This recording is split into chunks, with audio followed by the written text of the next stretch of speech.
Let me begin by welcoming everyone to the Joint Service Academy Cyber Summit virtual session. I'm retired U.S. Navy Vice Admiral T.J. White, and I have just a few administrative items before we begin. This is the fifth virtual session in our series following the pandemic cancellation of the past 2 years in-person April summits at the U.S. Air Force Academy. Our hosts for today are Palo Alto Networks Executive Vice President and General Counsel Bruce Byrd, and Director of the Institute for Future Conflict at the United States Air Force Academy, retired Air Force Lieutenant General B.J. Shwedo. Today, we have a panel of distinguished admirals, generals, and senior civilians from across the military services and joint force that I'll introduce after our host's opening remarks. They will be speaking and answering questions on the topic of the military's use of cyber in hybrid warfare and traditional armed conflict. And all participants, save our speakers, will be muted throughout the session. And this session is being recorded, and it will be available on the JSAC website following the event. You may submit real-time questions by using the Q&A tab at the bottom of the Zoom window. And we will try to leave time for questions during the last few minutes of the session, but a couple of quick points. First, there are expected to be several hundred participants ranging senior leaders across government, military, academia, nonprofit, and industry, and in addition to cadets and midshipmen from the service academies. We will do our best to get to as many questions as possible, with apologies up front if we don't get to yours. Second, we have a team of folks screening incoming questions, and they'll pass them to me. It would be helpful if you could identify yourself, but you can also remain anonymous as you like. It will also help if you identify to whom on the panel you are addressing your question to. And finally, please try to be succinct with your questions. We thank you all again for joining, and I'm honored to introduce the Executive Vice President and General Counsel of Palo Alto Networks, Bruce Byrd. Mr. Byrd, over to you. Thank you, Admiral White, and welcome everyone to this latest virtual session of the Joint Service Academy Cybersecurity Summit. We're now entering our 8th year since the founding of the summit, and Palo Alto Networks is proud to continue this tradition in partnership with these military service academies. Since the beginning, the mission of JSAC has been powerful but simple, is to strengthen the collaboration between industry and government in defending against cyber attacks and cyber threats, and do so by engaging the unique capabilities and skills and attributes of the military service academies. Through the years, we've worked together to identify and address evolving threats in the cybersecurity landscape. And certainly we meet at a time in history when that threat environment is evolving again in real time in significant ways. So this is obviously a very timely conversation. Today, as always with these extraordinary events, we'll be hearing from a distinguished panel of military leaders. But it's appropriate to take particular note and highlight that the cadets and midshipmen in attendance today. For the first time this year, we have 4 cadets and midshipmen that will be directly participating in the discussion. And I will tell you, from my perspective, the message to them is pretty simple. One is thank you for being here. We're very proud to have you. 2, we want to recognize your incredible contributions to your service academies, and we look forward to your service after commissioning. But most importantly, to address threats in a world, the cybersecurity threat world is as dynamic as we face today. We need your perspective and creativity in the fight right now. So please don't wait to bring your skills and capabilities to this challenge and this discussion. I'm honored to be here with my co-host, Lieutenant General Shwedo, and this distinguished group of leaders for an important dialogue.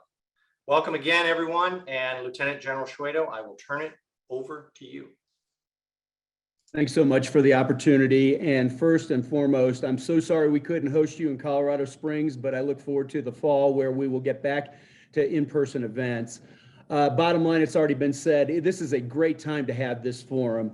Of course, some of the keys to hybrid war is to avoid attribution and retribution. And in the Ukraine, these tenets were immediately attacked. And there's many lessons that the cadets and midshipmen can draw from this. An info war that skillfully released sensitive intelligence information denied the Russians these hybrid opportunities in many scenarios. This information unified the world, destroyed false flags, and particularly in cyber, it denied plausible deniability by tracking the GRU, actually outing Sandworm, which in the past probably would have provided patriotic hackers as they've used in previous campaigns in Estonia, Georgia, and others. Speaking of patriotic hackers, third-party actors have become a player in modern cyber scenarios. We've seen Anonymous, NB65, and others track and dox 620 FSB agents. In addition, we saw them track and dox 1,600 Russian soldiers that were involved in the atrocities of Bucha, providing names, birthdays, passport numbers, and job titles. It also displayed the fault lines between the FSU, or former Soviet Union, ransomware gangs, where the Ukrainian elements released Bitcoin addresses and organizational structures of the Conti ransomware gang. And now they're using Conti ransomware malware to attack Russian state elements. We also saw early attempts at deepfakes, which was also complemented by hacks of Ukraine 24 news sources. And that, once again, for the cadets and midshipmen, will need to be cross-checked in future events. Lastly, we need to applaud the efforts to secure our critical infrastructure, which mostly is privately held. The work by Chris Inglis, Jen Easterly, Ann Newberger, and many others through information sharing, critical vulnerability patches, and Defend Forward has denied the Russians what once was a very easy target. There is absolutely more work to do, but most significantly with the audience here, there has been amazing actions by Cybercom, NSA, FBI, and others that may or may not be addressed in this forum, but these actions will be studied far into the future. But I'd like to let these heroes tell their stories. Therefore, I'm proud to send it back to TJ, and I absolutely look forward to seeing all of you in person in West Point in the fall. Thanks again for the opportunity, and I look forward to the rest of the forum. Hey, thanks again, BJ. Ladies and gentlemen, please allow me to introduce our distinguished leaders for today's discussion. Once I introduce them, then we'll put them on the firing line. First, we have Air Force Lieutenant General Charlie Tuna Moore, Deputy Commander of U.S. Cyber Command. Next, we have Lieutenant General Steve Fogarty, Commander, U.S. Army Cyber Command, and he is joined by General Maria Barrett. We also have Vice Admiral Ross Myers, Commander, U.S. Fleet Cyber Command and 10th Fleet. U.S. Air Force Lieutenant General Tim Hawk, Commander, 16th Air Force and Air Forces Cyber. Air Force Lieutenant General Bob Skinner, Director of the Defense Information Systems Agency, DISA, and Commander of Joint Force Headquarters for the DODIN. We have Army Major General Joe Hartman, Commander of the Cyber National Mission Force, Rear Admiral Mike Ryan, Commander of U.S. Coast Guard Cyber Command, and last but certainly not least, Mr. Russ Mead, Executive Director of U.S. MAR-4 Cyberspace Command. All of these are among our senior-most military civilian leaders when it comes to the cyber domain. I'm honored to know each of them and call them respected teammates in defending the digital way of life we've increasingly come to depend on. And let me start by acknowledging the obvious. We began planning for this discussion several months ago, focusing on the military use of cyber capabilities during hybrid warfare, and in those circumstances, short of the traditional use of force of armed conflict. And while that's still an important aspect to talk about, the situation in Ukraine, of course, demands that we expand that initial focus to include the transition from hybrid warfare short of conflict to some of the things we're seeing since the 24th of February that BJ mentioned, and the clear use of force during armed conflict. Okay, so gentlemen, off to the races. For each of the participants, how do or should we define hybrid or gray zone? Is it simply an adapted application of persistent engagement and defend forward? And how has the situation in Europe changed any views on where the line is between gray zone and traditional conflict? So with your concurrence, I'll just walk the line and tip it over to you, Tuna. All right, thanks. Hey, just right up front, want to say appreciate the opportunity to participate in the panel today. It's great to see you and BJ and Bruce as well. So I think everybody recognizes there's no real doctrinal definition of hybrid or gray zone activities. But generally what we're talking about are the synchronization and the mixture of conventional traditional military activities with irregular or non-traditional activities conducted below the use of force or below the spectrum of conflict with some level of deniability or non-attribution, obviously meant to achieve some type of military objectives. Now, if you think about what I just said, operations below the use of force with deniability to achieve some type of military objective sounds a whole lot like I'm describing cyberspace operations.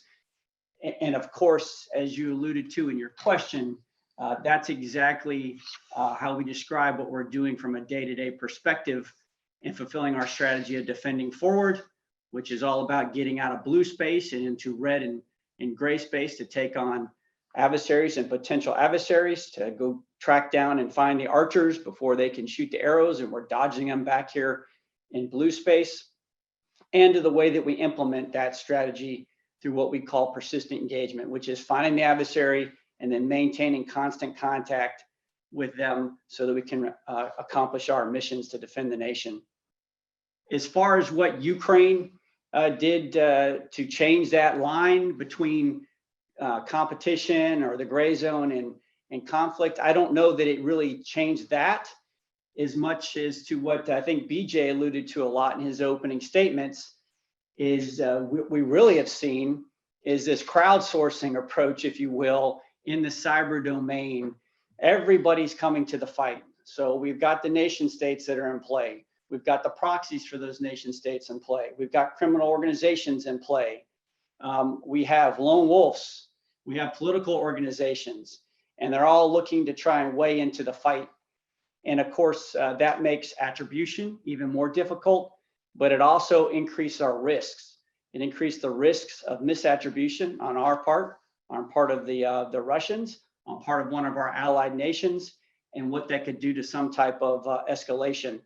It also presents potential opportunities from an adversary standpoint if someone wanted to purposely misattribute something because they wanted to do something like escalate to de-escalate the situation.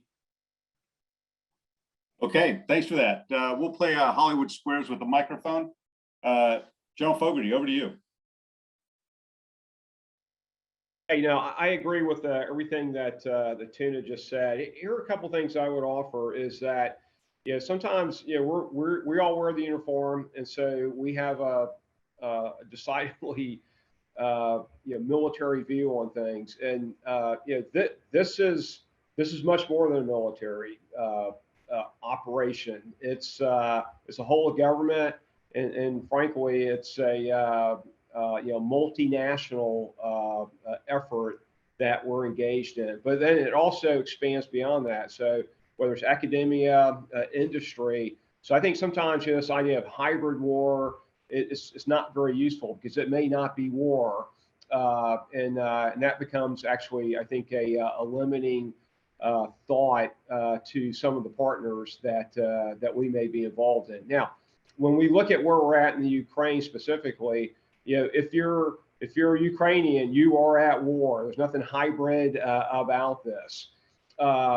If you're one of the NATO partners, you may look at yourself in a competitive state of competition. And so I think sometimes we have this construct where we show, hey, we're in competition, then we dip into crisis, and then this thing may evolve into conflict. I would say as a global power, the U.S. is always in competition. So we're in global competition 24/7. And there are periods where we may dive into crisis. And then in that particular area, that particular situation, you may go back up into competition. But you're in competition, again, continually across all the theaters that we're involved in. And then there are times where you may go into actual armed conflict. And the arm may be a cyber operation. So it doesn't, armed doesn't mean it has to be kinetic. but we actually make that deliberate decision on how we're going to move. So I think what we really want to be able to do is provide a series of options to decision makers. We want to present the full range of capabilities.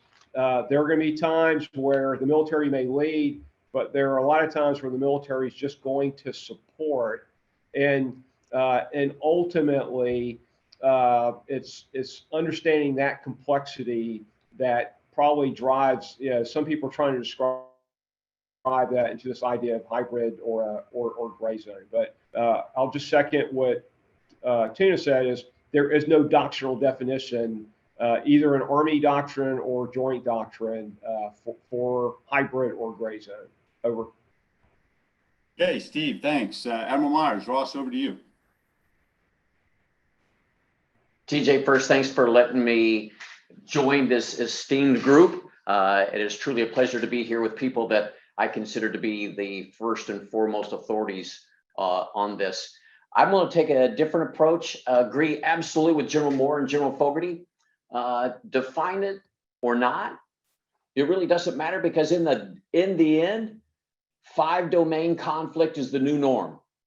No matter how you define it, the 5-domain conflict is the new norm. So offering a definition of layering of activities to erode the competition's advantage without enticing armed conflict, exactly what General Moore said. Fine, that's the definition. It's not a new concept, but technology adds a dimension that changes the platforms, scope, and speed in which we must defend and engage. And I will emphasize again, speed. We used to think that speed, air, was the ultimate. No, cyber and space are a whole lot faster now. The Russian invasion of Ukraine reinforces the importance of cyberspace in today's global 5-domain warfare construct. Lastly, I'll say the world's watching to gauge U.S. capabilities and resolve, as well as define our tolerances. Because the United States, in my opinion, abdicated our responsibility decades ago when cyber came about in setting the international norms. Now we must. Thank you. Over. Ross, okay. Thank you very much for that insight. General Hawk, over to you. TJ, great to see you this morning. Thanks for all the other panelists, and do agree with everything we've heard from all the senior leaders that have described this. I'll give a perspective for the cadets. You know, as we talk about where we're at in this idea of gray zone or hybrid warfare, many of us on the screen have really been characterized by services that were responding to 9/11 and what it looked like to be able to engage in that portion of conflict. Our military services are really comfortable with the idea of conflict. That's really what we were built for. And now our nation is asking us to think about what does it look like short of armed conflict, and how do we prepare and posture for it. And so I think for our cadets, we're going to need those new ideas as to how we begin to make this part of our normal approach to how we organize, train, equip our forces. Within our service, we have spent time trying to break that down. Our Chief of Staff of the Air Force has published a document called Action Order Competition. And in there, what he talks about in this idea of strategic competition, it's really about nations trying to create advantage to meet their national interests. And in this case, what we have seen from China and Russia is them doing each of the things that the senior leaders have described: use of cyberspace, use of the information environment, use of proxies to gain advantage. And then what's the role of the Department of Defense to help counter that? I think that's an area that we have experience, certainly the work that General Harmon leads in terms of election security. And then for each of our roles in support of the geographic combatant commands, that partnership to be able to counter those activities in cyberspace and information is just such a critical area that we continue to refine as we look forward into what warfare will look like in the future. Thank you. Tim, thank you very much. General Skinner, over to you, sir. Hey, TJ, thanks for allowing us to be part of this esteemed panel. Thanks to you, BJ, and Bruce for putting this on. And yes, we would definitely love to be in Colorado and look forward to New York in the fall. I guess, from my perspective, I think we spend too much time trying to categorize or define or put words on things and actions and activities. And I would offer it's more about, we are in a continual state of competition.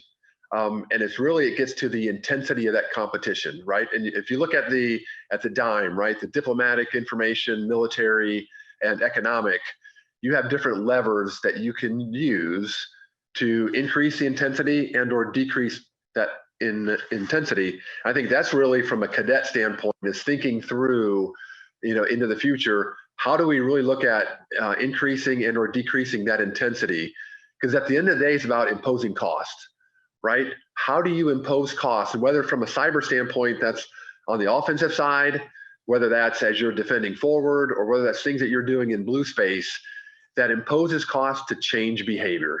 Because at the end of the day, you can't forget about the humanistic side of these decision makers and the decisions that are being made, and how do you adjust and or impact and or influence those decision makers to come to the right side of competition. Because again, you're not going to get away from competition. You have competition even today. You had it before the Ukrainian crisis. You had it before, just from all parts of the world and all parts of time. And so I think that's really where you want to focus on. I think from a Ukrainian standpoint, it hasn't changed my views at all. It's the intensity part of the competition that we want to focus on and get after over. Okay, thanks. John Hartman, over to you, sir. Team, thanks for allowing me to be here today and to participate in this discussion. Hey, for everybody that knows me, I'm not really the guy that sits here and ponders definitions, and so I'm not going to offer you one today, but I will just kind of address the nature of hybrid war. It's not new, but now we are more connected than ever. Competition with our adversaries, short of armed conflict, is no longer episodic or event-based. It's something that occurs 24/7, 365. It's traditionally enabled by tools that are not exclusive, or at least exclusively controlled by the military. And our persistent engagement campaign is our ability to constantly interact in this environment in order to deny the advantage to our adversaries, and create favorable operational outcomes for us. How has the situation with the Russian invasion of Ukraine sort of changed my views? Really in three ways. First, it's introduced us to a whole new set of actors that General Schwedo talked about at the beginning. Hacktivists, cyber criminals, lone wolf threats, etc. They will pick a side. They will act, but they'll do so, with a different risk calculus, and generally without any rules. And the likelihood of miscalculation there is really significant. The second major piece for me is it's reinforced the idea with many of our European partners that what you do left of conflict really, really matters. The best way to prevent war is to be prepared for it, and strong partners and strong partnerships really matters. For us and for our allies, I think that lesson has really become very evident, and it presents both a near and long-term opportunity for us to partner with our European allies in a way that maybe they had been unwilling to do so in the past. And certainly something that I think as you look to graduate here, and opportunities for young cyber and information operations officers to work, the ability to work with our key partners and allies is really going to be significant. And really the final lesson for me, it's not a new lesson, but certainly reinforced, is that speed matters more than ever. Our ability to generate intelligence and maneuver it to the point of relevance the fastest is really what has mattered in this conflict. We execute something called hunt forward operations. We do that because our adversaries are already in those foreign countries, and we can make contact with them at a place of our choosing, instead of waiting for them to get to the United States and threaten the DIB, SICR, or the department's networks. And so I'll leave it at that. Thanks. Good, thank you very much. Admiral Ryan, over to you, sir. Hey, good morning, sir. And again, thanks to all that helped to make this forum a reality. Should be a great dialogue as the morning unfolds. a few years ago, Chairman Milley talked about cyber effects being on the leading edge of conflict and war. And I think we really did see that play out on the international space with this Russian invasion of Ukraine. I think the other really epiphany for me was to think about the potential for retaliatory strikes back here in the homelands, even when we weren't an active participant in the armed conflict itself. Russia's potential to strike against the United States domestically and against our interests globally, really became a new environment that we needed to guard and protect against. We've always recognized the significance and relevance of our critical infrastructure, but I think this particular conflict and the COVID pandemic has reinforced how intertwined that fabric of key resources and critical infrastructure is to the sanctity of our nation. It has really reinforced how fluid it is between your homeland defense protocols and your homeland security activities, and all of that influencing both our national security and our economic security. And so, I look at this as changing the landscape, reinforcing, I think, as you've heard from the other panelists, it doesn't really matter how we characterize your terrain. It is all a potential target. We've got to continue to be more vigilant and raise our capabilities, both offensively and defensively, and recognize that it is not just, an area where the United States government can achieve success. We've got to ensure that totality of our critical infrastructure stakeholders and our citizens of our nation are committed to the same principles and focus so that we can guard against those adversary activities, whether home or abroad. So thanks so much. I look forward to building out some of those themes in the next couple questions. Okay, thanks, Mike. Appreciate it. Mr. Mead, Russ, over to you, sir. Yeah, thanks, TJ. And one of the benefits to following this esteemed panel is that all the really important things have already been said by people with a vast amount of experience, and I concur with all of it.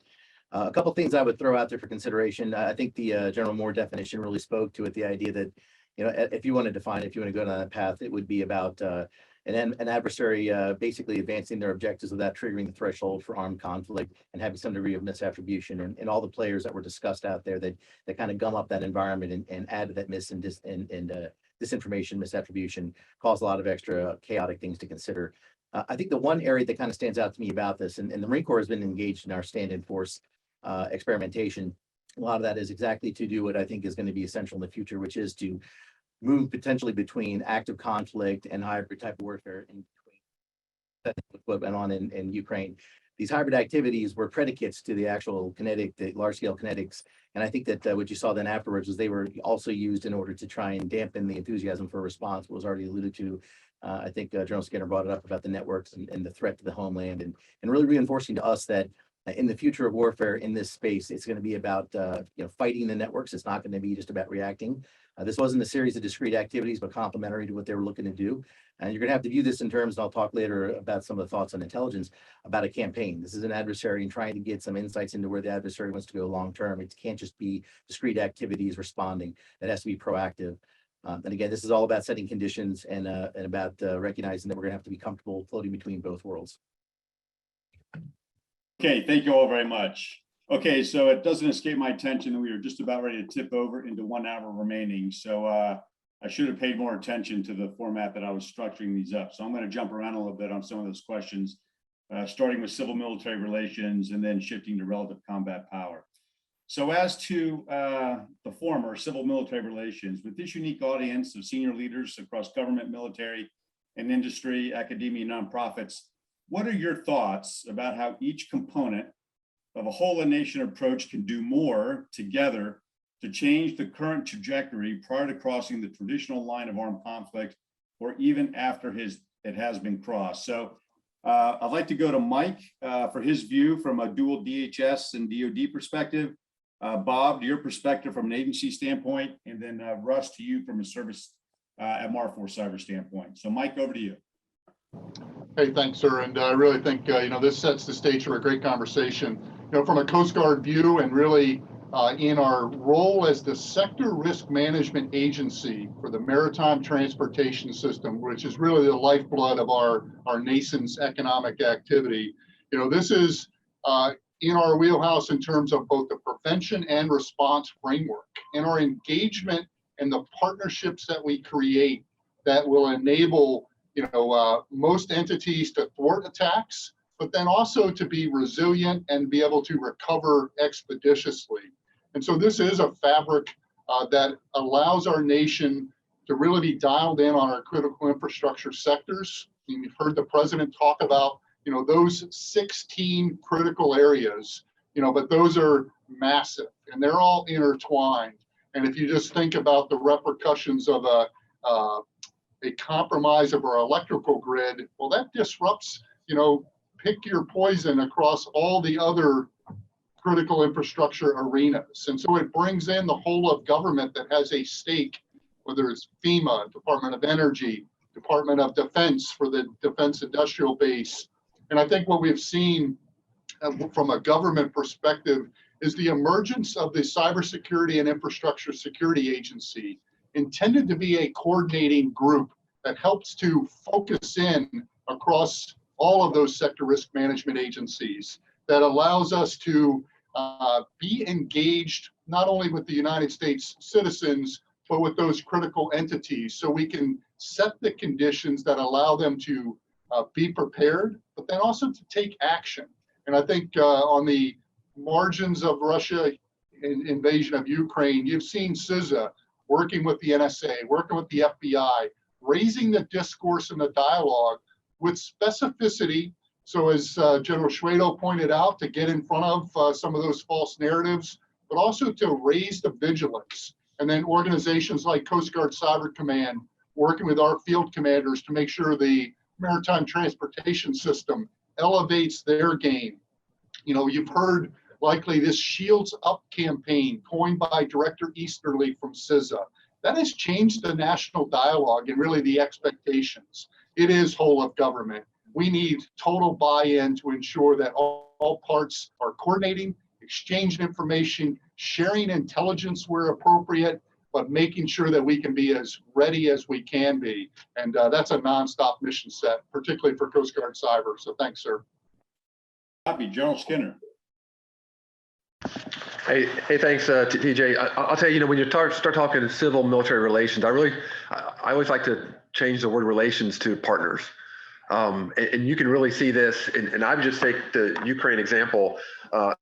Think of NATO and how strong that partnership has become, even further than what it was, as we've rallied around this crisis and the conflict. And I think that just shows an international organization that was that there were partners, but it's even stronger today. And even when you look at what's going on, as Emma Ryan just talked about with CISA and the 16 different sectors and the partnership that CISA has with NSA and with the DoD, and really the partnership is about how do we partner to be resilient and partner to be postured. And the first area that we really focus on is the knowing, right? How do you posture to know more? How do you partner to share intelligence, to share information, to share what is going on in each of the different sectors? That really helps all the others, because you're only as good as your weakest link.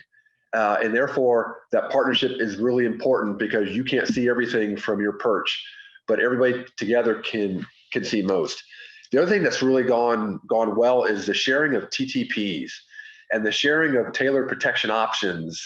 As Director Easterly talks about the Shields Up. I mean, that's going on across the board as we continue to raise the water level and the water line of the resiliency of our infrastructure, the resiliency of our critical nodes. It becomes very important that partnership continues. And area that you can't forget about is academia. Academia is really, while it's about education and it's about training, there's a lot of capacity and capability with these students and with these and with the faculty. And a perfect example is publicly available information.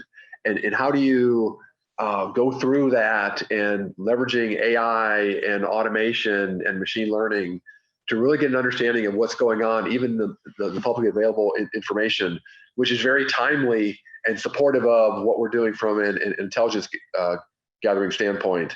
And I think at the end of the day, it's about how do you bring all these, I'll say, non-traditional, we're talking about academic industry in with the Department of Defense and the whole of government to have a better sense of knowing and a better sense of doing. Over. Okay, copy. Thanks for that. Mr. Reed, as a senior civilian in the uniformed military operational command, your perspective might be a little unique. Over to you, sir. Absolutely. I would start with just a couple of key points that my two esteemed colleagues just mentioned there. For General Skinner's comment about partnership, absolutely. And part of that involves understanding your key digital dependencies. Like where are your vulnerabilities across weapon systems, across networks, across every part of everything you will need to mobilize and go to war. And that's a difficult task to do, but we're all swimming in the same pool. So we can be as resilient as we want. And if someone else isn't as, it introduces the same risk variables to us. The other one Admiral Ryan also mentioned was resiliency too. Looking to fight through. You're gonna take some blows. How do you fight through? And I would speak that way on the tactical edge, but you know, the scope of the question really kind of breaks it down into the whole of government and whole society. The government, I think, has done a really good job about hardening networks and about sharing information. That sharing of information has been really critical. And working with industry and academia, I think there's an incredible important there to get them to commit to hardening more and making the investments that are necessary, because all of these hardening actions and this resiliency is a form, I would argue, of imposing costs, because you're making it harder on an adversary to have to get into the network and work. Don't make it easy for them, because that then makes them, it slows their ability in other areas if they have to expend more capital and effort and time. And that could be the thing that may buy you a temporal advantage somewhere down the road. For the military, again, I made a comment before, it's recognizing that there is no sanctuary, that we are going to have to fight the networks and we're going to have to fight the installations. We're going to have to fight everything and be prepared that because there's no sanctuary at all times, it's going to be a whole of service effort, and we have to understand those critical digital dependencies that we have. And again, that's a challenge because they're not static. They're evolving at all times as we evolve technology as well. So definitely partnership being the key, and resiliency, being able to fight through. Over. Okay, thanks. So I'd like to shift a little bit to relative combat power. So for Tuna, from a joint and strategic perspective, Tim, from a service app cyber perspective, and Russ, again, from the Marines, what can you share about how our adversaries are evolving in this modern form of warfare, conflict, or competition, whatever we're going to choose to call it? And what can we expect to see in the next several years? Tuna? Hey, thanks, TJ. I think first off, our adversaries recognize the tremendous benefits, many times asymmetric, to having a fully developed cyber force that's seamlessly integrated with their traditional military capabilities. I think our near peers, especially China, as the department's pacing threat, recognizes the realities of digital convergence. And by that, I mean virtually everything nowadays that we see and sense on the battle space, how we take that data, how we transport that data, how we store that data, how we analyze that data and turn it into information that's then used by our decision makers to then conduct follow-on operations that are often also occurring inside that digital space. That's all occurs inside the digital domain. And what that means is if you want to dominate the battle space, you have to also dominate the digital space. And we see them looking at any possible ways they can gain an advantage here. So they're spending a lot of money on tools such as artificial intelligence, which of course allows them to do what I just described at speed, at scale, and eventually more and more with actual sense making. And so we have to make sure that we are doing the same and doing a better job of it, quite frankly, than they are. What have we learned from the recent events in Ukraine, I think was the second part of your question. What I'd offer is that we're relearning that information operations or information warfare is extremely powerful. We have seen the great benefits to sharing information and intelligence with Ukrainians and with our friends and allies. We've seen what appears to be a very well thought out strategy of information warfare from the Ukrainians. If you think about the actions of the heroes of Ukraine, right? The Ghost of Kiev, the heroes of Snake Island, the soldier that went and sacrificed himself to blow up the bridge on a main line of communication into Kiev, etc. When you think about the fact that President Zelensky is communicating daily, persistently, sometimes using social media to the citizens of Ukraine, to the nations in Europe, to the United States specifically. When you think about citizens inside Ukraine filming some of the atrocities and sharing that on social media, or filming many of their successes in the battle space, all of these things are changing and affecting the perceptions of not only the Ukrainian citizens, but those of countries in Ukraine and around the world. And it's extremely, extremely powerful. Okay, thanks. Tim, over to you. Thanks, TJ. And from the service perspective, so the things, the implications of that, of the increasing actors in a battle space using cyber capabilities, the work that our adversaries are doing in the information environment, looking at that through a service lens, the discussions we're having as General Brown articulates our strategy for information warfare, our strategy for operations in the information environment is how do we organize, train, and equip to support an air component in an environment that now where we bring legacy weapon systems. We also have to be very conscious of the things that Admiral Ryan talked about, which is that convergence of critical infrastructure in our military capabilities. We're a microcosm of that on all of our installations. So as we think about defending our ability to project power, it is now doing that through a lens of how do we ensure that our weapon systems are secure, we have data integrity, that our airmen and guardians are resilient to the threat of disinformation, because all of us are experiencing that. So as we work across our service, those are the discussions we're having with our senior leaders, and as we think about what it would look like in a battlefield where we're moving agilely across the battlefield to create advantage and ensure that we can project power, how do we ensure that we've got the right cyber defense approach, that we can share data and have common situational awareness across commanders of threats from cyberspace, but also be engaged in the information environment. As our adversaries take advantage of that, certainly it's an area we have to be able to impose costs through our resilience, but we've also got to be able to generate opportunities and take advantage of opportunities in the information environment. Okay, copy that, Tim. Mr. Mead, over to you. Okay, so I'll start by saying, as someone who's had a few decades in the intel community, one of the things you always have to be careful not to do is to be cautious not to mirror seeing things necessarily the way we would see things. The adversaries are all different and they may have different reads on some of the things, but I think that everywhere we've been discussing today is definitely the right direction. First thing I would point out is I think Ukraine, to General Moore's point, they changed the narrative. You know, when we look back in the beginning of this conflict, there were people expecting within 72 hours Kyiv would fall. And they changed the narrative through all those information means that you saw, where the individual texting and uploading to the cloud forever these examples of battlefield success, the drone footage. If you go on YouTube right now, there are myriad videos of drone footage that reinforce the perception that these are hard fighting people who are defending their homeland, and that countered the narrative that this onslaught was going to roll them over. I think ultimately it's obviously not about sheer numbers and combat power. Real combat power is relative to center of gravity. And the real center of gravity, I think, for the Ukrainians was that they had to get the rest of the world to see what was going on and quickly agree to arm them and put biting sanctions and maintain unity against those. And the more they painted the information environment with truth and showed what was going on, the stronger the coalition became and the better the arming. You see the quality and quantity of weapons coming in have increased as they've made the storyline. They've showed what they're doing to defend all the things that General Moore was discussing earlier. The Russians, it was a moment in time where had they been able to stop that early on, they may have had a different outcome. But because the information environment was lost to them early, their narrative was countered early and often. Again, very much through a lot of the work that we were doing. There's a lesson to be learned there in the future about counter narratives and getting engaged proactively. And part of that comes from that daily competition. Our commandant talks about in some of our earlier strategies about deterrence by detection. And I would argue that obviously the Russians weren't deterred, but there was disruption by detection. The more was seen, the more was outlined and dropped into the open press and people could see what was really going on. Truth actually outed and killed a lot of those counter narratives where they could happen. So I think you're going to see a combination of both deterrence by detection and disruption by detection in the future, all predicated on having the right information understanding of the environment. Thanks. Okay, thanks for that. So cognizant of the clock, 45 minutes left. I'd like to kick a little bit to thinking about the future and what's next, and then maybe a little bit about opportunity and curses.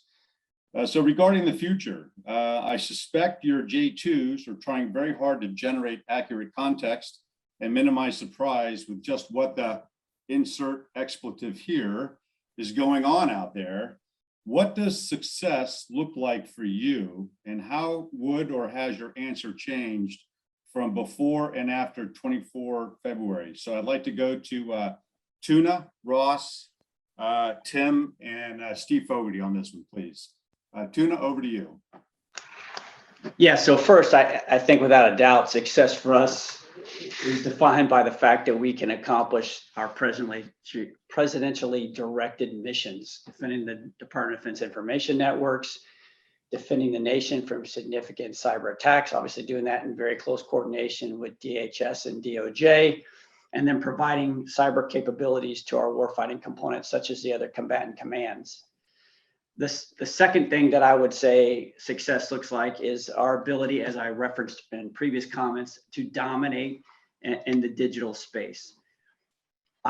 We have had lots of engagements with the other services, and one of the messages that we have repeatedly made, and the points we repeatedly made, is that I do not believe going forward you can achieve superiority or success in the other traditional domains, air, land, sea, undersea, even space, if you can't achieve dominance in the digital domain first and foremost.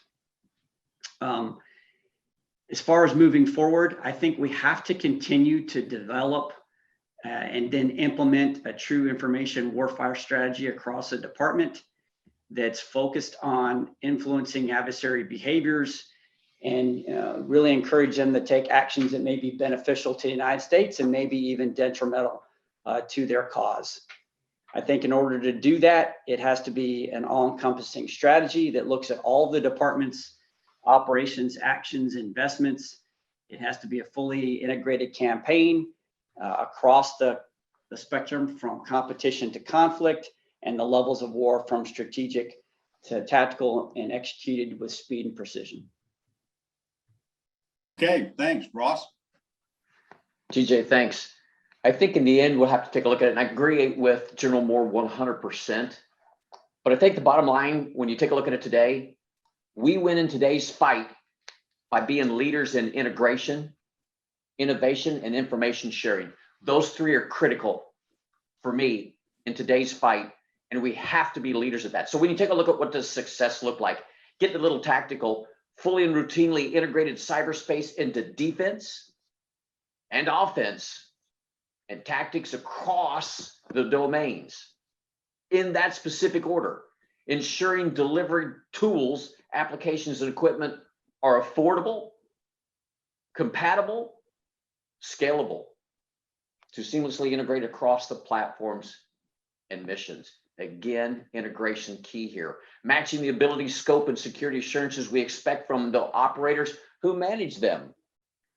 Lastly, you asked, hey, how's the nature of success? Has it changed since the invasion of Ukraine? I contend it hasn't changed. It's been validated by the Ukraine crisis. Thank you. Okay, I just want to let you both know that Joint has arrived when I have colleagues and shipmates, one an Air Force combat pilot, the other a Navy combat pilot from different services in 100% agreement. It's a stunning achievement, gentlemen. I'm very proud of you. General Hawk, over to you, sir. I don't know if I can top that in terms of a measure. And so building on both what General Moore and Admiral Myers said, that we are unique as the Service Cyber Components U.S. Cyber Command in that we are components to multiple combatant commanders. And so as we think about that, in many respects, that ability to integrate in support of those multiple combatant commanders, realistically, our grade sheets are provided in both our steady state and any crisis by those combatant commanders. And for us, that's General Walters in EUCOM, it's Admiral Richard in STRATCOM, and General Dickinson in SpaceCom, in addition to General Noxoni. So I think many of the things that we've seen both in our steady state and into crisis, we've benefited as a component in many cases for the work that General Skinner did at when he was 24th Air Force Commander, in terms of that the battle rhythm we created to be able to interact with multiple combatant commanders simultaneously. We've now been able to scale our staff but we've also seen the maturation of those elements that we've integrated with the combatant commands and their greater role to take on more and more of the planning responsibility in support of both Cyber Command and that supported commander has just been integral to ensuring that we are aligned with that supported combatant commander and producing the outcomes that they would like us to achieve, whether that be in offensive cyber, defensive cyber, or how we integrate information operations. The other component of that is, I think what we also see in this domain, being a global domain, the leadership that we've seen from Cyber Command, from General Skinner's team and Joint Force Headquarters Doden, for us to think about this globally, and then for each of us to then to partner with our regional combatant commanders has really been, I think, a set of lessons that we're going to want to continue to expand upon as we go forward. Tim, thank you very much. John Fogarty, sir, over to you, please. Hey, I'm going to distill it down to, I think, something that'll be pretty fast. So I think I have to be able to defend Army networks, data, weapon systems. I have to be able to attack adversary data, networks, and weapon systems. It's really to do two things. One is to enable decision dominance for our commanders. And in this case, we define decision dominance as the ability to sense, understand, decide, act, and assess faster and more effectively than our adversaries. And while I'm doing that for our commanders, I'm trying to deny our adversaries' ability to achieve both decision dominance and then freedom of action to do what they want to do. Now, I have to be able to do that as part of a combined arms team. And so in this case, that's a pretty broad combined arms team, because it could be, again, with academia, it could be the private sector, it could be with other organs of government or foreign partners. And so my ability to be able to do that is, I think, key to our success. Okay, sounds good. All right, fellas, cognizant of the clock, I got two questions for you. We'll go into abbreviated lightning round. First, opportunity occurs. How do we balance increasing automation and autonomy with connected sensors at a distance with the necessary real-time decision-making and man in, on, or out of the loop? So General Hartman, as Joint Force Commander at the National Mission Force, your view on that, please. Hey, thanks, TJ. You know, kind of the first point is really that autonomy for the sake of autonomy can be dangerous. And it's a buzzword and we throw it around a lot and we use it for a resourcing strategy. And, you know, at the end of the day, you know, we want to employ autonomy focused on operational outcomes. And that's where it's really going to be important. The other thing is, you know, we can't take people out of the loop. You know, there are processes that need to be automated. And there are processes that can work tremendously better if they're automated. And you know, from a CNMF standpoint, that's how we access data. That's how we analyze data. That might be remotely how we task operations. It's probably not how we conduct cyber effects. And so from our standpoint at the CNMF, you know, the most important thing in the loop is the fantastic service members and civilians that work for us. We've got to invest time, energy, and effort into training them. And then we do have to develop automated solutions to get after those tasks that take humans time from doing something that is more important. But we think certainly when we're talking about cyber effects or offensive operations, that automation to get us to the target's important. But certainly the human in the loop is really what we're interested in when we talk about the offensive piece of this. Over. Okay, thanks for that, sir. John Fogarty. Hey, I think Joe nailed it on his opening comments, which is this need for speed. And that's really what I think autonomy and automation offers. And so it's two-sided, right? I think there are certain things that, frankly, we want to move the man out of the middle, but there are certain things, as Joe just pointed out, the man absolutely has to be in the middle. So the analogy I always use is, active protection system on an armored vehicle. It detects that anti-tank guided missile has been launched at it. That missile comes in, and the active protection system identifies it and shoots it out, probably much faster than that armored crew could respond to it. So there's a lot of goodness in that. But there are certain things when that armored crew tries to engage the target where we want that human judgment, that split-second decision. So I want to enable that crew with what they require to make that decision faster and more effectively than the adversary. So that's something I think we have to continue to refine. And I think the sooner we can do that, whether it's enabled by AI, it's enabled by other capabilities, the better for us. Okay, Bob, over to you, please. Hey, TJ, thanks. And I think General Hartman and General Fogarty hit it real well, right? This is about speed to decision dominance. And that's where you've got to leverage automation and autonomy to get to the right decision. So how do you leverage those to get the noise level down and then to kind of help focus the data?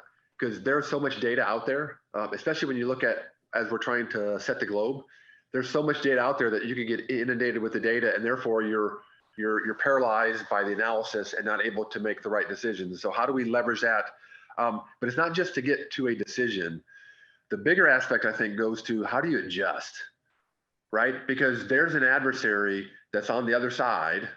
There are others on the other side who are trying to do something different. And so your ability to have the agility and the speed to adjust is very important. And just look at the Patch Tuesdays that Microsoft has, that it's each week. Well, there's so much things that are happening within the week that leveraging the partnerships and leveraging the automation and leveraging the autonomy of some of our systems to take care of some of those vulnerabilities before the normal Patch Tuesdays or before the things come out is very important. So as you look at it from a global standpoint, it's the ability and the agility to readily use speed to get to the decision you need that's also able to allow you to adjust as necessary. Over. Okay, got it. Thank you very much. Okay, so as we approach the bottom of the hour, as I mentioned earlier, we reached out to each of the service academies and asked them to identify one of their graduating seniors planning to leverage cyber as a profession of arms in their upcoming career. So we wanted to afford each of these junior cyber warriors who represent the future of cyber warfare for our nation the opportunity to ask our most senior cyber warriors, the old people in the room. So let me bring them into the virtual panel and introduce them. So as the co-host of this session, first up is the U.S. Air Force Academy and Cadet First Class, Maxwell Dalala. Max is originally from Chagrin Falls, Ohio. He's a club soccer player and club golfer, as well as a cyber science major. In May, he will commission into the Space Force as a cyberspace operations officer. He will attend Georgia Institute of Technology to complete a graduate program in cybersecurity as his first assignment prior to undergraduate cyber training. Max, please ask your question. Well, thank you. And I'd just like to say I appreciate the opportunity to ask just one question to our leaders here. I think my question works best being fielded to Lieutenant General Moore first. However, I'd like to hear, of course, from everyone and anyone that has strong feelings on the subject. My question is, what do you think the role of offensive cyber operations is in space now, and what do you think it should be in the future, especially given the new ban on ASAT testing? Hey, so as your host, Max, I'll just intercede and ask if Tim and Tuna could address that, and then we'll move on to another cadet or midshipman, please. Yeah, hey, thanks, Max. If I understood the question right, you wanted to know the role offensive cyber operations should play in space now and in the future. And so I will tell you that our relationship with Space Command is one that's extremely important to the command here, and one that we're working very fast to mature as fast as possible, especially now that U.S. Space Command is our newest combatant command on the block. And that includes putting a lot of and building a lot of new force structure. It's been approved by the department specifically to help us defend and operate in support of U.S. Space Command. So I think offensive space or offensive cyber operations is going to be a key component to how we fight in the space domain and how we defend our space assets. I think that's the case right now, and why we're working so hard to develop those capabilities. I think you're only going to see that ramp up and increase in importance over time. And let me see if Tim Hawk would like to contribute. I think the things to add, I 100% agree with everything General Moore just said, is I think the approach the Space Force is taking to building out, from a cyber perspective, the understanding of how to be a good partner with us to enable our activities in the cyber domain, but also being really aggressive at how they will organize the cyber force that will defend their weapon systems, and understanding that the relationship for space with cyber it's really existential. If you don't have a defendable ground segment, very difficult to control assets on orbit. They're taking an approach that's really being thoughtful about their data, about how we approach cyber defense, and then how they partner with us to be able to do combined arms between space and cyber. Exciting time to join the Space Force, particularly within the cyber domain. Okay, thanks. Well, as we all know, there is no space without cyberspace, so that's great. Next up is a representative of the previous co-host of the JSAC series from the U.S. Naval Academy, Midshipman First Class Hannah Prince. Hannah's from Buffalo, New York. She's a cyber operations major in the advanced technical track with a Spanish minor. Midshipman Prince will commission as a naval aviator in May, and perhaps would like to grow up and fly the EA-18G Growler. Before flight school, she will be studying politics and international studies, including components of cyber policy at the University of Cambridge in the UK for a year. Hannah, please ask your question, ma'am. Morning. Thank you so much for the opportunity to ask a question. I'd like to direct my question to Vice Admiral Myers. As a career naval aviator who's held various leadership positions at U.S. Cyber Command, I'd like to ask, how would you recommend that I best apply my cyber operations education in my aviation career to the greatest benefit of my future squadron, the Navy, and the nation overall? Thank you, sir. Hannah, great question. First and foremost, congratulations on your graduation. Congratulations going to Cambridge, and congratulations going to the Growler. The Growler happens to be a perfect complement in cyber operations, etc. It is a absolute perfect marriage and complement as far as aviation and cyber. The one thing, I'm going to throw a curveball here. The one thing that you said that you should concentrate on, how to use the education, don't cyber and aviate at the same time. You're going to a phenomenal career. You'll also be able to help those in the squadron, basic cyber hygiene. Most people don't even think about it. You'll also be able to inculcate into planning cyber operations. So it's a perfect vehicle. It's a perfect platform as far as the Growler and your cyberspace and cyber expertise that you're developing here. So congratulations on all fronts. I wish I were you, Hannah. Okay, hey, thanks for that.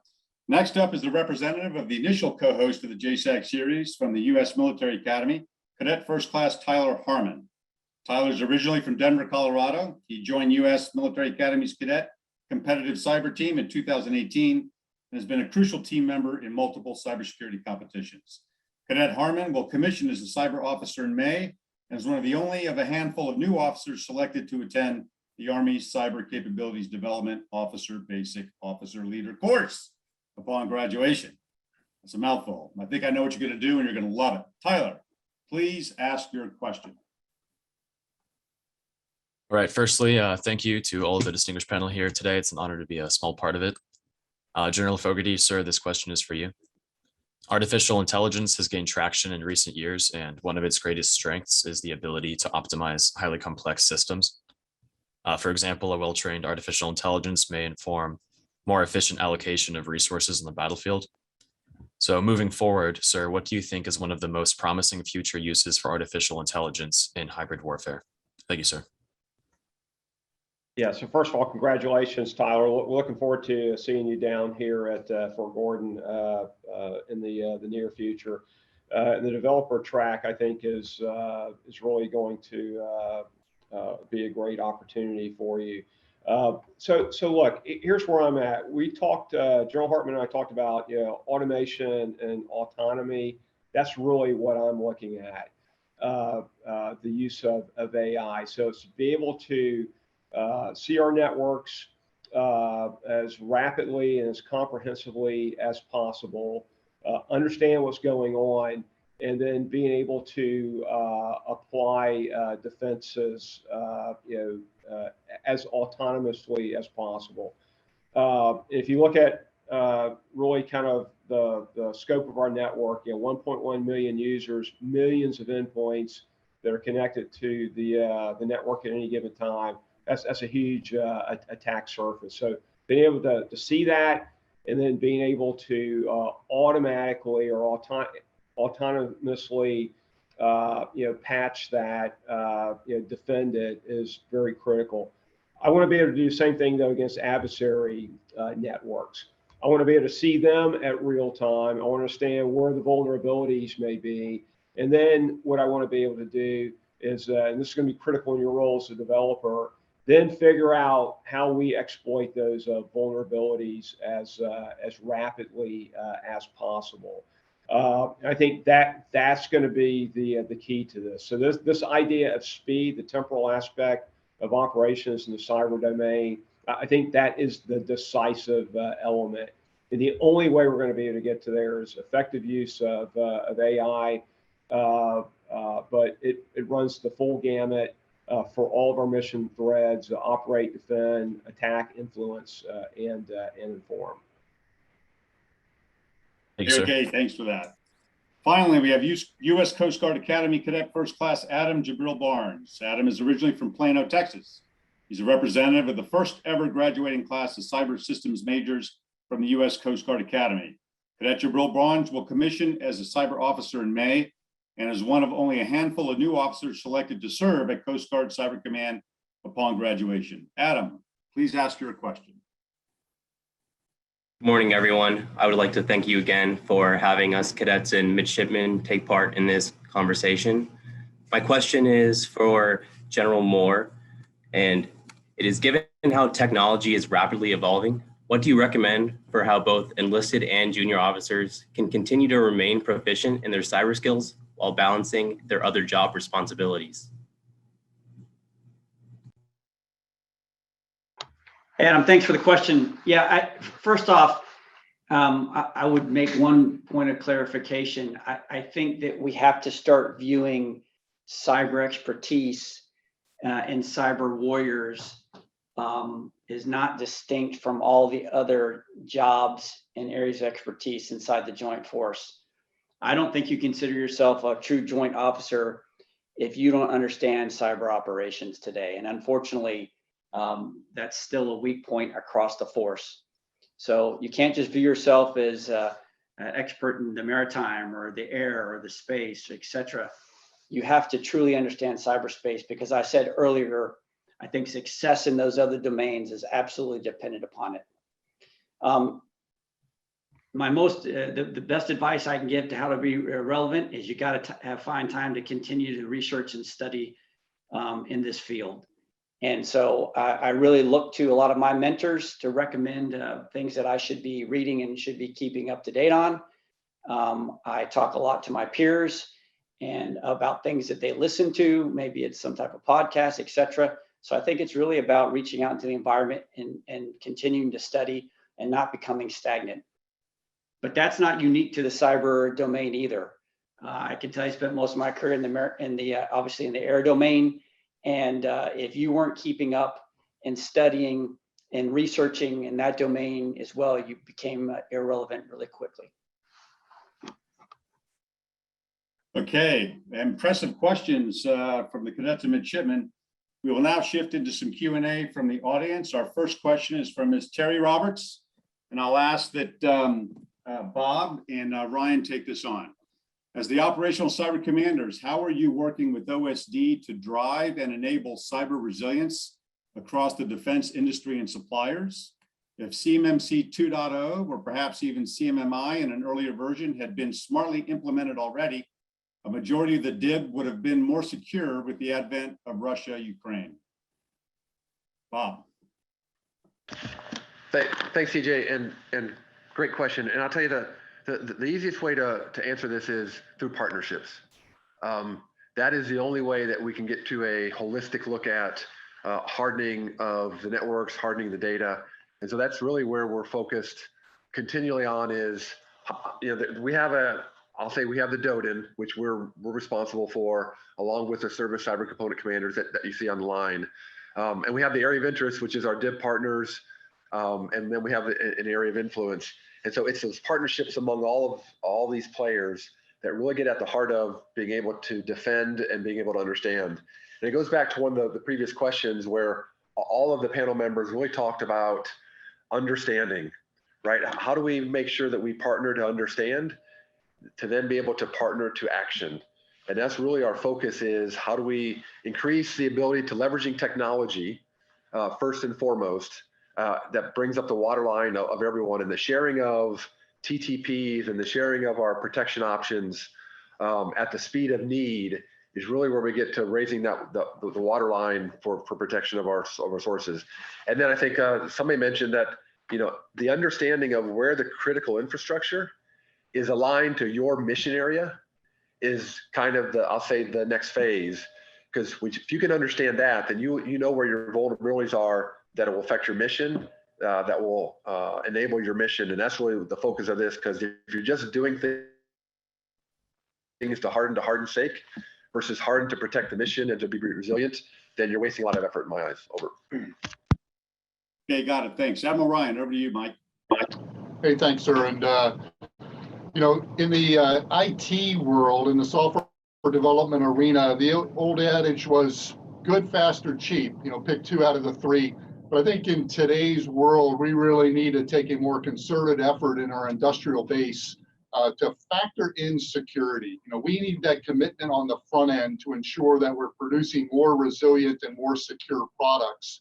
We need those stakeholders and those leaders, across the industrial base, across the government sector, to really reinforce the demand signal and expectation that our commercial sector produce with purpose and produce with security in mind. And then I look at, as General Skinner just mentioned, that partner to understand piece. We're seeing the mechanisms to drive that engagement. You look at CISA's Joint Cyber Defense Collaborative. You consider NSA's Cyber Collaboration Center, pulling together government and industry into meaningful forums to facilitate exchange of information and intelligence, to inform, what are those threats and vulnerabilities, and how do we get in front of adversarial activity and attack. So this is a really complex life cycle issue.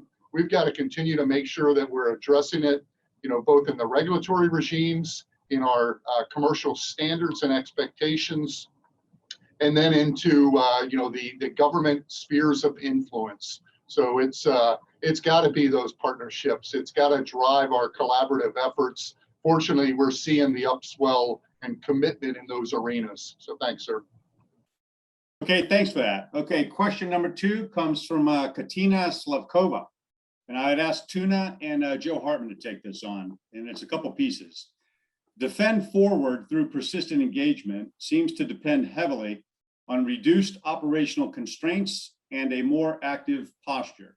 Its vision emphasizes, quote, not risk adverse, but risk aware, unquote. However, if the ultimate goal is to achieve some long-term stability in cyberspace and establish some norms of behavior, how is DoD and U.S. Cyber Command assessing the risks from this new strategy? And what are the long-term implications? Tuna, over to you, sir. So I really like this question. And I think to answer it effectively, got to go back in time a little bit. And prior to 2018, when we had a much different approach to cyberspace operations in terms of our policy, our approvals, and our strategy, which essentially, as I've described it many times, led to what I would describe Cyber Command as being, go to war command or clean up on aisle 6 command. We weren't effectively operating in the gray space or in the gray zone, as we're talking about during this seminar here, but our adversaries were. And I think that was very detrimental to the United States and to our friends and allies. I would even go so far as to say it was provocative. It actually increased risk because our adversaries continued to operate and continue to increase not only the pace, but the levels of those operations short of armed conflict. So I think by changing our approach and getting involved in this spectrum of conflict in a very active way through Defend Forward and persistent engagement, we've actually decreased risk. And what I will tell you is I believe that the perception of the United States and our primary adversaries is the same, that these type of operations really represent the new normal. Okay, thanks. General Hartman, over to you, sir. Yeah, I think General Moore captured that very well. I'll just talk about kind of one aspect of this, which is our hunt forward operations. Over the last 3 years, we've executed 28 hunt forward operations in 16 partner nations on over 50 networks in the middle of a global pandemic.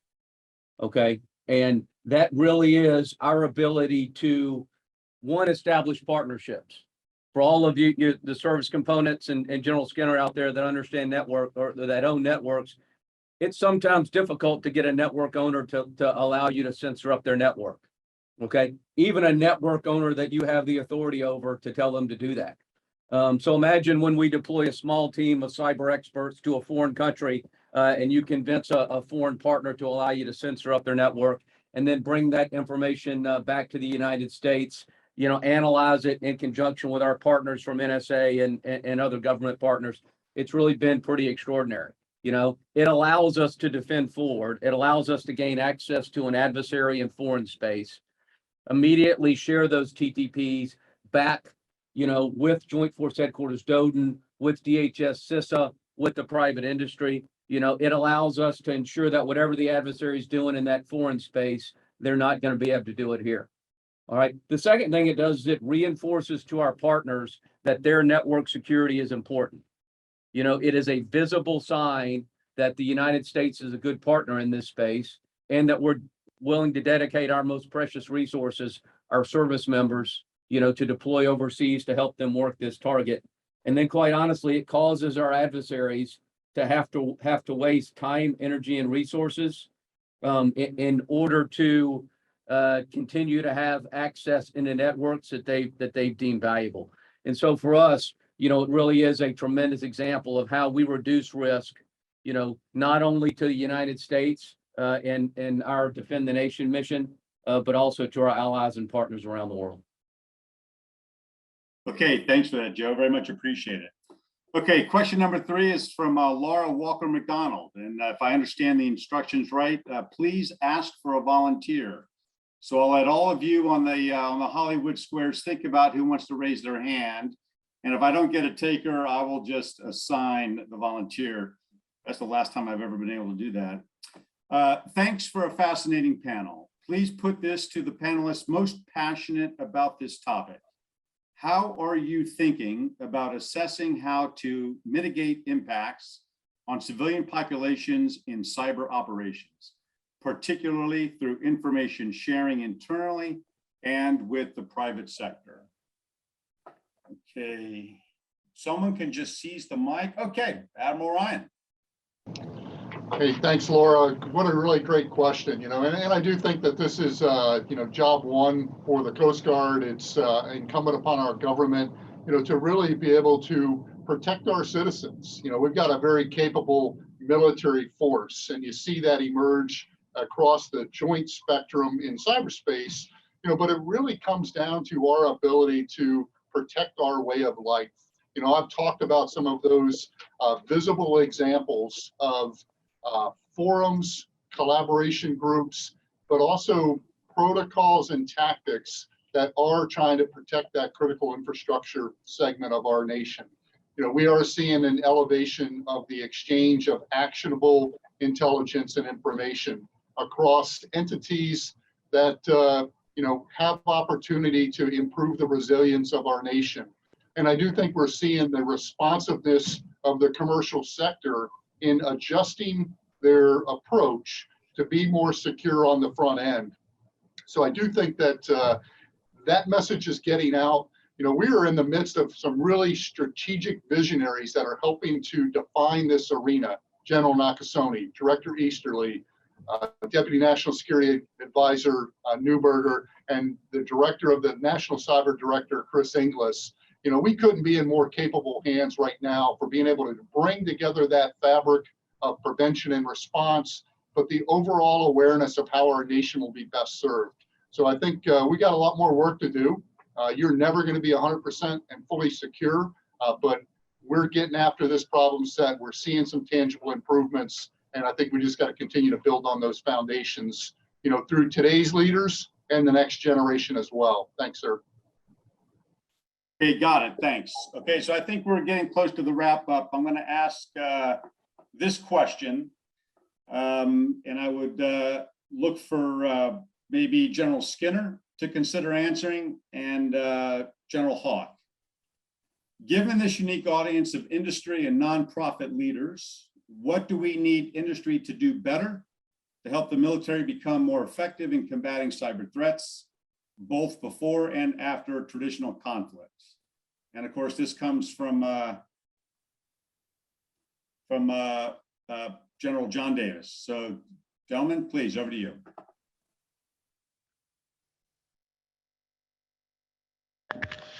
Okay, I'll go ahead and start, and then I'll turn over to my esteemed colleague, General Hawk, to really get down to the PhD level answer to that question.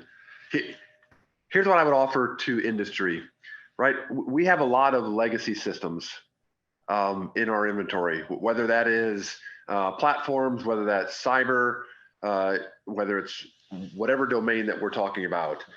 The ability to leverage and optimize those systems with what we have, to me, is the most important thing that industry can do to help us.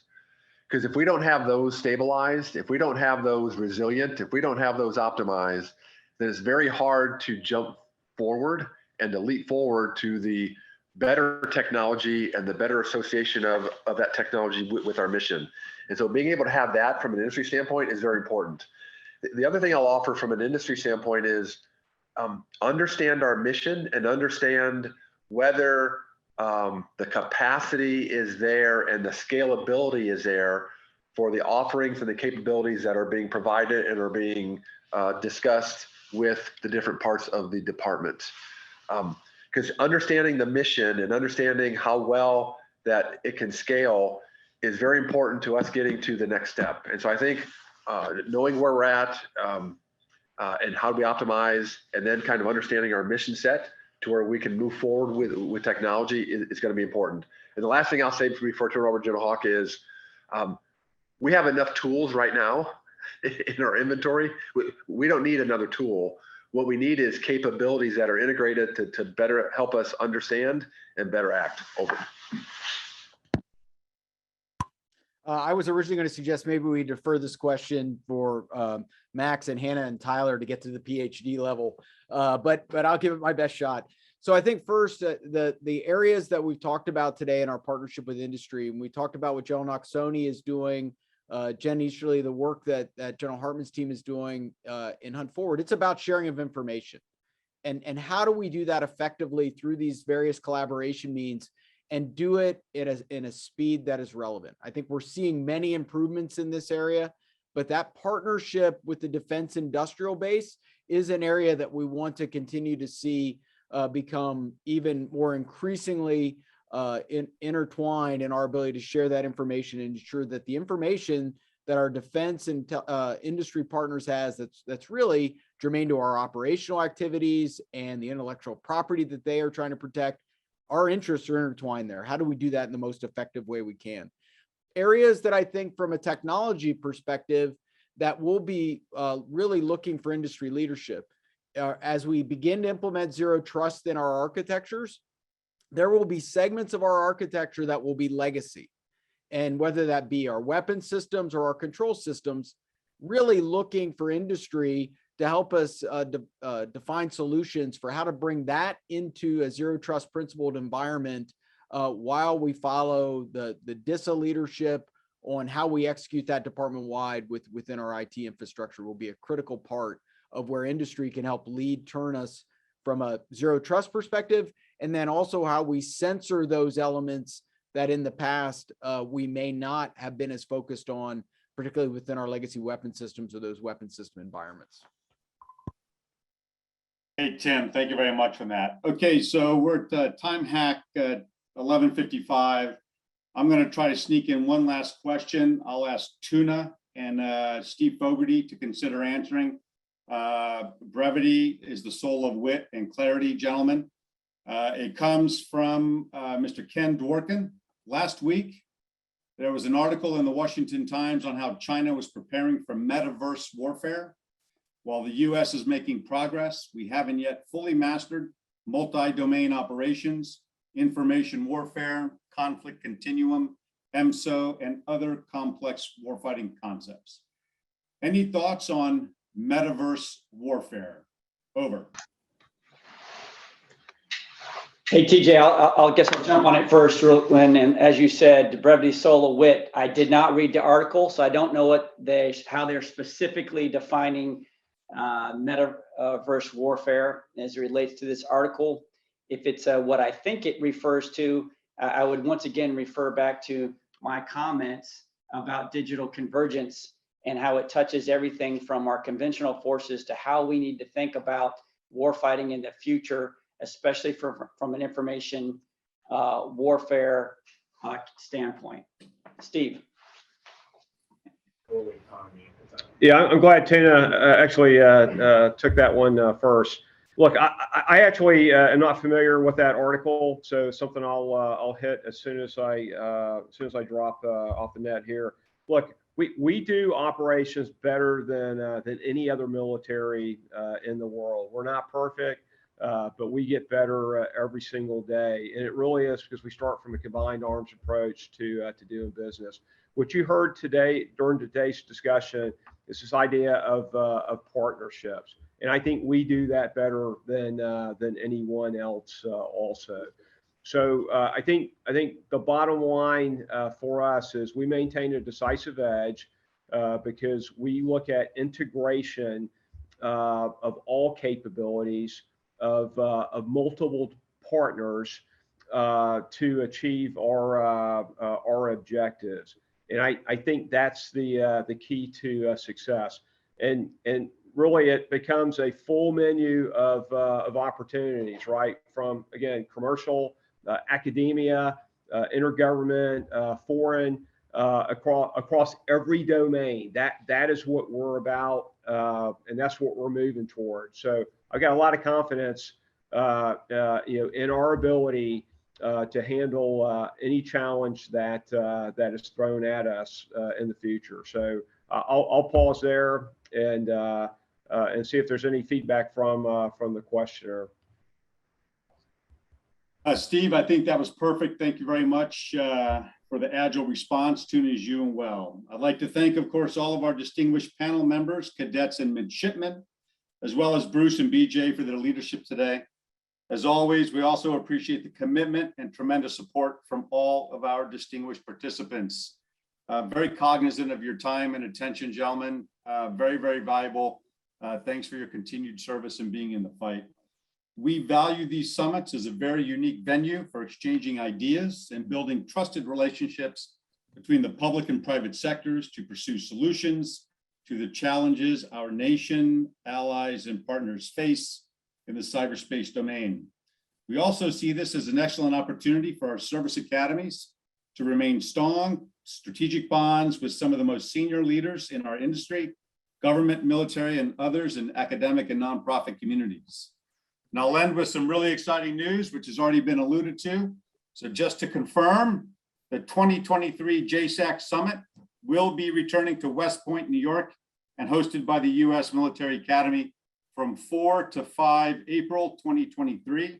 Again, 4 to 5 April 2023. You should definitely put it on your calendars. And of course, for all the commanders, present and future, please consider this an early invitation to block your calendar. I know it's always at a premium. So we thank you again, and please remain safe, healthy, and productive during these challenging times as our country and our friends, partners, and allies serve around the world. Ladies and gentlemen, audience members and participants, thank you very, very much.